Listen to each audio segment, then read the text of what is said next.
Today on Across the Fence, we're sounding the alarm on behalf of the Red Cross. Stay with us to learn how you can get a free smoke alarm installation. Good afternoon, and thanks for joining us Across the Fence. I'm Fran Stoddard. Already this year, the Red Cross has assisted more than 100 Vermonters who have been impacted by house fires. To help save lives, the Red Cross is once again offering its free smoke alarm installation program. To learn more, we're joined by Sharon Ray Quinn. Sharon is a Red Cross community volunteer leader. Thank you so much for being with us, Sharon. Well, I'm happy to be here, Fran. It's nice to meet you. So tell us, what is the Red Cross Sound the Alarm campaign? Well, the Red Cross Sound the Alarm campaign is a one-day mass installation event where we hope to install 188 free smoke alarms in the towns of Williston, St. George, and Heinsberg. The volunteers also provide safety education where we give them an escape plan for not only the people, but the pets to all escape. And you have just 2 minutes to get out, and they go to a designated place. And that saves lives. Next Saturday, May 14th, we're going to be in those 3 communities. And we are specifically targeting the elderly, people with disabilities, and the mobile home parks.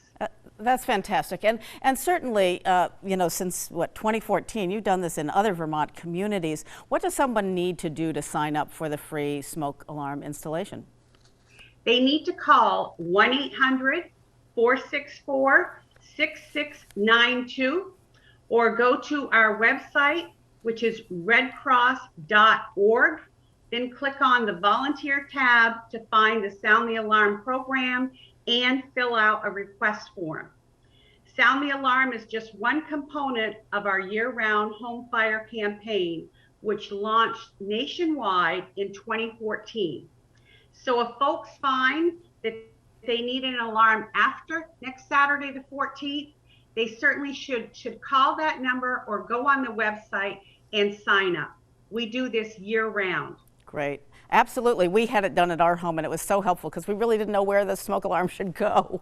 So in addition to the free smoke alarm installation, you and your volunteers will also discuss a fire drill plan. Why are these two things so important together? That's vital because you have less than 2 minutes to escape a burning home. And the educational piece is vital. So you all get out and you meet in a designated area, and they definitely save lives. On average, 7 people die daily in a home fire and 30 are injured. So smoke alarms are necessary. Many homes don't have them, and many more have them, but they're not working.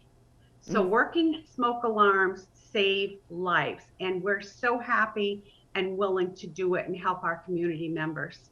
Well, it's often, and house fires certainly happen more frequently than one might think. In an average year, the Red Cross in Vermont responds to 100 house fires, and some of those, as you say, are deadly. So we need to use our smoke alarms. We need to practice how to get out.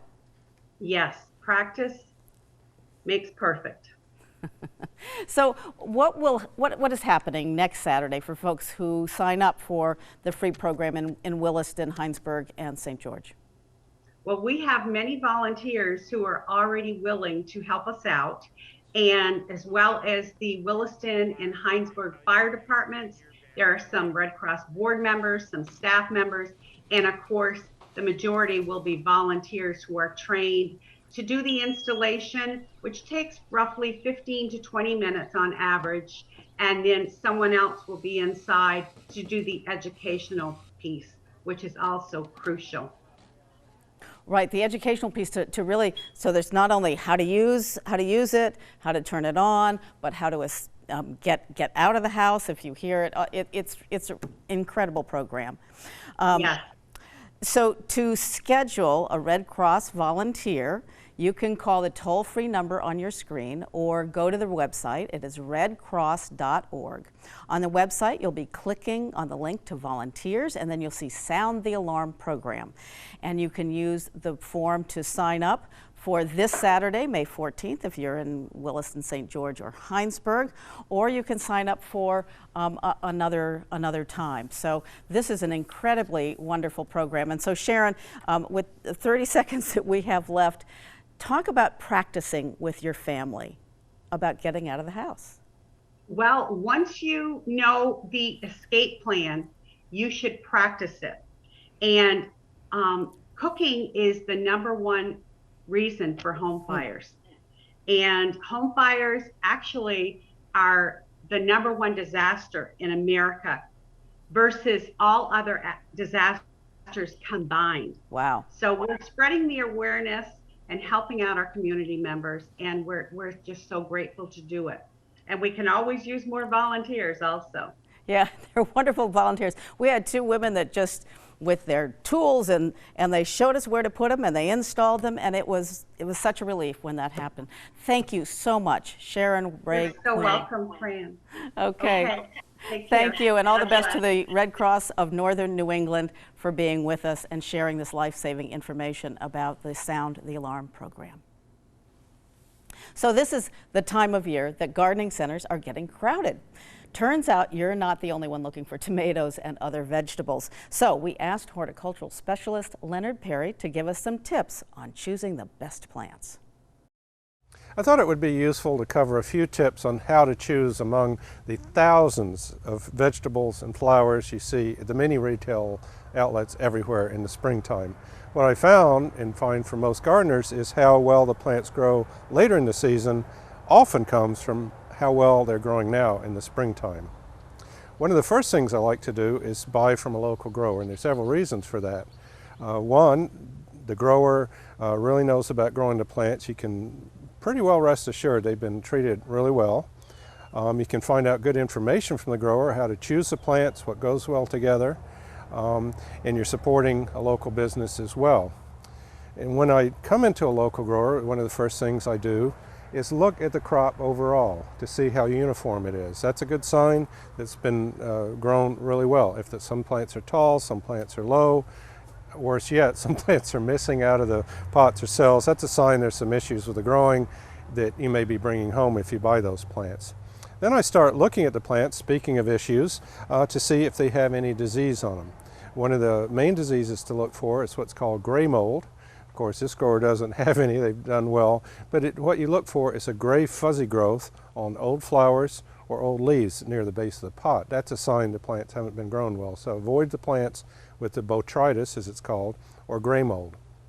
Now, looking at some specific plants, beginning with a tomato, which is basically the most popular vegetable that most people plant, you want one, and this applies to a lot of these plants, in good proportion to the pot. You don't want it too tall or too short.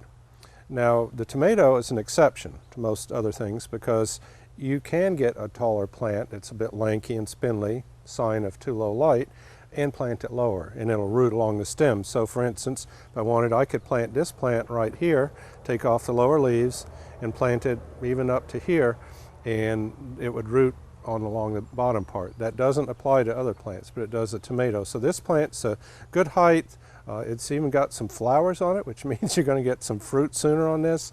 And it's got good leaf color. You want to look at the leaf coloration on whatever plants you're getting. You want a nice green color, if that's a color. If it's a red leaf, obviously you want a good red leaf. But not, tomato's a great one because if it's hungry at all, it's going to be very light green.